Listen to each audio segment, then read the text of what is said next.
Hi guys, this is Asal, and today I wanted to make a quick video for you to talk about human rights and what it actually is and different categories of human rights. And is it even worth talking about human rights? Can we even enforce it internationally?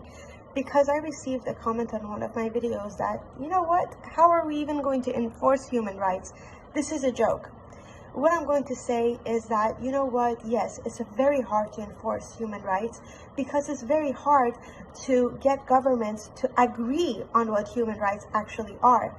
Like, different governments around the world have a different idea of what is good and what is bad, different idea of morality, they have different idea of what is actually human right. So, I'm going to first start off with the United States.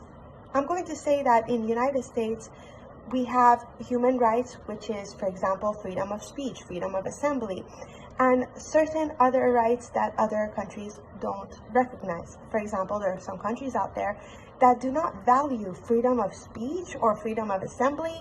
No, people cannot just go around saying whatever they want. They'll get punished for that. So that's where we have a problem with human rights, because it's very hard to enforce it and to get other nations to agree with what they actually are.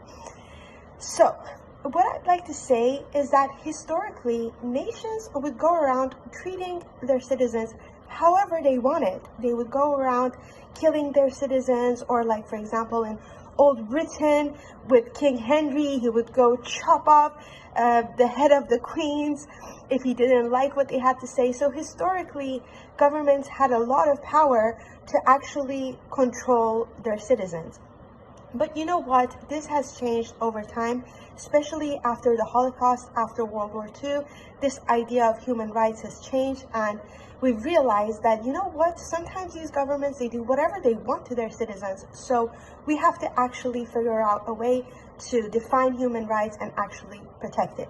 So what are different categories of human rights? I cannot really go in it too much because I have to keep this video very short, but human rights would be civil or political rights, freedom of speech, freedom of education, economic, social, or cultural rights, freedom to have fair trial, freedom of movement, right to own property, civil rights, or even the right to get married or the right to reproduction. Anyway, I have to close this up, but always remember that human rights is always developing, and we're having different ideas of what is right or wrong, and we need to just keep an eye out and make sure that governments are not mistreating their people. I really hope you enjoyed this video. I hope you have a good day. Goodbye.